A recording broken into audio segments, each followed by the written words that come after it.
Shalom, salam sejahtera dalam kasih Tuhan kita, Yesus Kristus. Program Rohani Virtual pada kesempatan ini berjudul Christian Social Networking dengan subjudulnya Dunia Nyata, Dunia Maya, Dunia Kita.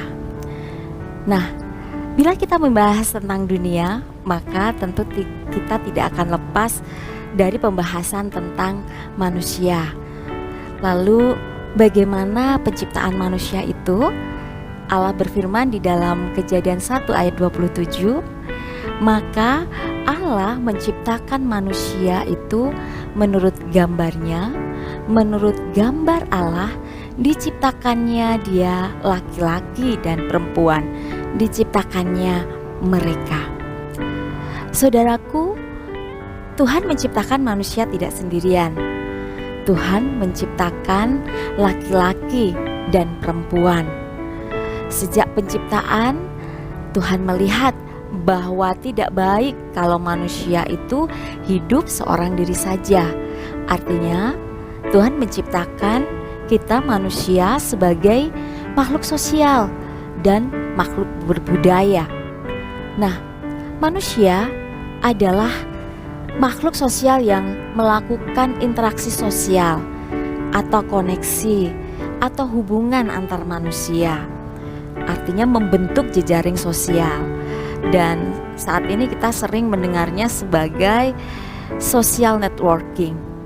Nah, apa sih social networking itu?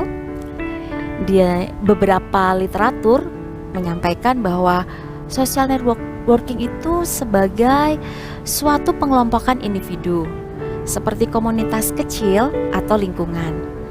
Nah, meskipun jejaring sosial dimungkinkan dilakukan secara langsung atau bertatap muka, artinya kita ngobrol satu dengan yang lain gitu ya. Untuk saat ini kita lebih sering melakukannya secara online dengan situs jejaring sosial. Nah, tentunya di sini banyak web yang kita gunakan dan kita tahu itu semuanya itu ada saat ini. Nah, lalu bagaimana kita sebagai umat-umat Tuhan saat ini memahami dan menyikapi dinamika media komunikasi ini, dinamika perkembangan jejaring sosial ini? Nah, saudaraku yang kasih dalam Tuhan, sejak diciptakan, manusia sebagai makhluk sosial menjalin hubungan satu dengan yang lain dan menjaga hubungan itu satu dengan yang lain. Mengapa? Karena itu diperlukan untuk mempertahankan hidup. Manusia memerlukan pertolongan orang lain dan membangun kepercayaan dengan orang lain, baik yang berada di lingkungan terdekat maupun sampai dengan tempat yang sangat jauh. Nah, sekilas mari kita lihat tentang sejarah dan perkembangan jejaring sosial. Jejaring sosial di waktu lalu sebagai contohnya dalam kitab Perjanjian Lama, kita tentu ingat bagaimana cerita tentang hamba Abraham yang harus melakukan perjalanan yang sangat jauh dengan membawa bekal yang sangat banyak untuk bertemu dan mendapatkan Ribka untuk bisa menjadi istri dari Ishak. Nah, bisakah kita membayangkan betapa repotnya saat itu manusia di zamannya menjalin hubungan sosial dengan demikian keadaannya. Nah, bagaimana tentang perkembangan jejaring sosial untuk saat ini? Saudaraku kasih dalam Tuhan, di era digital, orang di dunia dapat memilih pertemanan melalui media jejaring sosial yang telah berkembang dari waktu ke waktu. Banyak sekali pilihan media social networking seperti saudara pasti mengenal Facebook, MySpace, Twitter, atau pilihan aplikasi media jejaring sosial di smartphone seperti Instagram dan lain sebagainya. Nah, pertanyaannya, media manakah yang saat ini berada di genggaman saudara-saudara sekalian?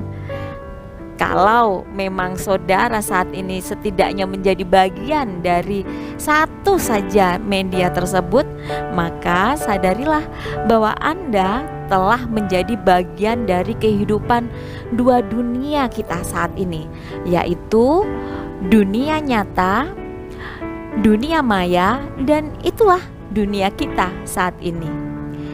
Lalu bagaimana kita harus hidup di dua dunia ini? dalam konteks hidup persaudaraan atau pertemanan. 1 Tesalonika 4 ayat 9 berkata, tentang kasih persaudaraan tidak perlu dituliskan kepadamu, karena kamu sendiri telah belajar kasih mengasihi dari Allah. Di sini kita diminta untuk belajar tentang kasih persaudaraan dari Allah sendiri. Tentunya termasuk ketika kita berinteraksi dengan orang lain dalam jejaring sosial kita. Lalu apa sih yang dimaksud dengan interaksi?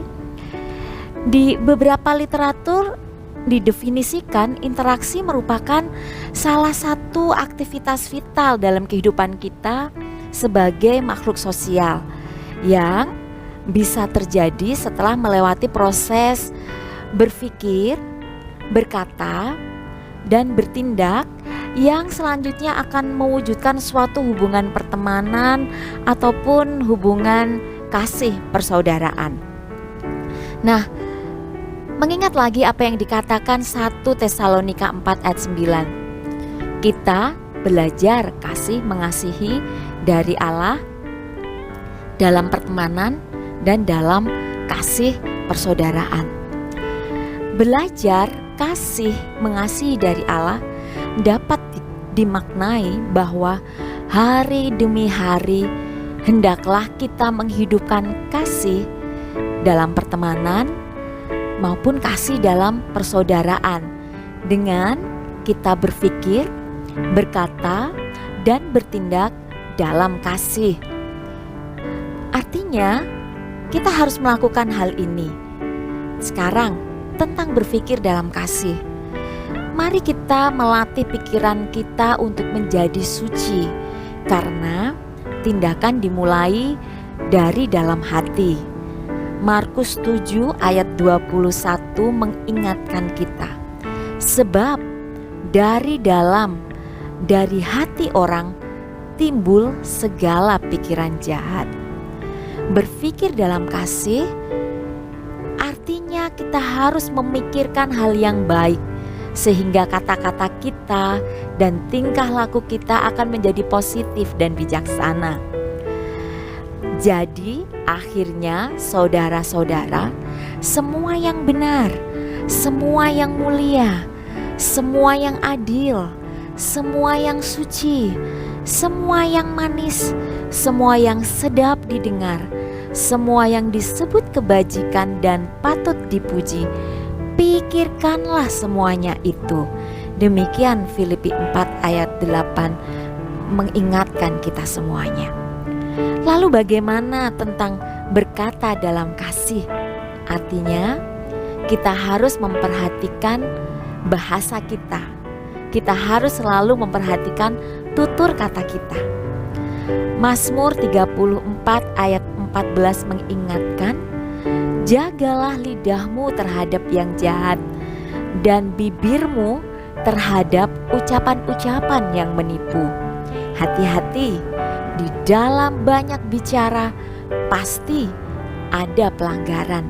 Demikian kitab Mazmur mengingatkan kita.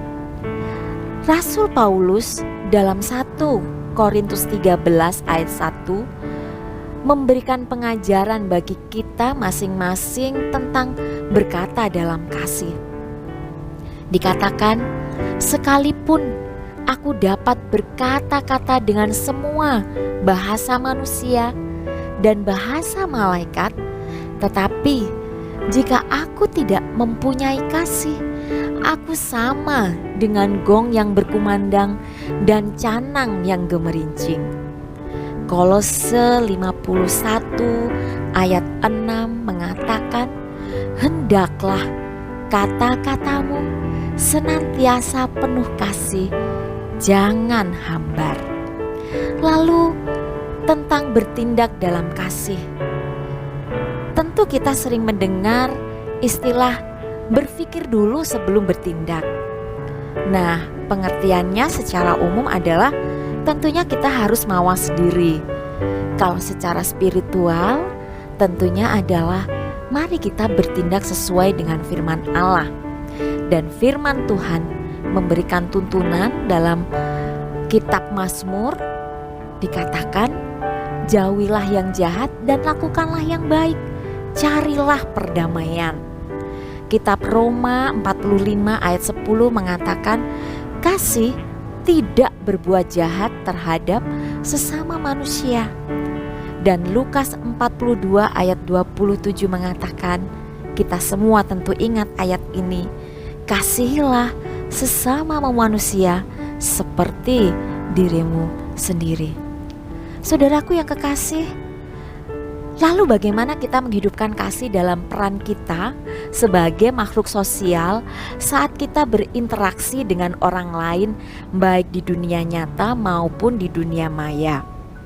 Representasi sikap hidup kita, lifestyle kita, baik di dunia nyata maupun dunia maya, hendaklah memelihara hal-hal yang baik untuk menunjukkan tentang kasih persaudaraan di tengah-tengah keluarga, lingkungan gereja, lingkungan kerja, lingkungan masyarakat, bahkan kita sebagai bagian dari bangsa Indonesia yang kita cintai ini. Di dunia nyata, mari kita tulus dan santun dalam bersikap dan bertutur. Mari kita membicarakan hal yang benar dan positif, menghindari pertikaian. Demikian juga di dunia maya, mari kita memegang etika dalam bersosial media.